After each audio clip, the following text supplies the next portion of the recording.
Hey, I got a great question about importing images and making them 3D, and since I just learned myself, I'd love to show you guys my process and how I do it. The two apps I use are Procreate and Nomad Sculpt. Both are a one-time purchase and a favorite amongst a lot of artists.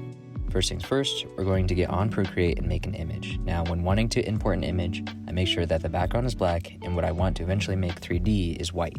This will make it a lot easier later on. We're going to save this image as a PNG in our photos. Next, what I'm going to do is add a cube for a flat image, but this would also work on something like sphere. I'll validate it and then I'll subdivide the cube 3 times so that you'll create a sharper image of what you're importing. Next, we're going to get our mask brush, and to our left, what we want is a bit hidden. If you swipe past the stroke painting feature, you'll find a bunch of patterns and an import button where you'll add your design. Now what we want to do is change our brush stroke. If you were to try it now, you'd get a very messy image. First, we'll change our stroke to lock plus radius to place our image and drag it to make it bigger. Then we'll go to the fall off section and change the preset to 1. That way we'll get a flat mask. The last thing to note is that symmetry should be turned off. Now that all of our settings are good, we can simply press the middle of the cube and drag out the image to fit the surface. Hit the invert button, then you'll go to your gizmo tool, making sure that vertex is selected in the top left, and you can now pull or push your image. Next, I want to cut the 3D print out of the square, so I'll simply remove the excess with the trim tool. You can now remesh this higher and use the smooth tool if you want it to have a smoother appearance. If you want to move the whole object, I recommend switching back from vertex to object.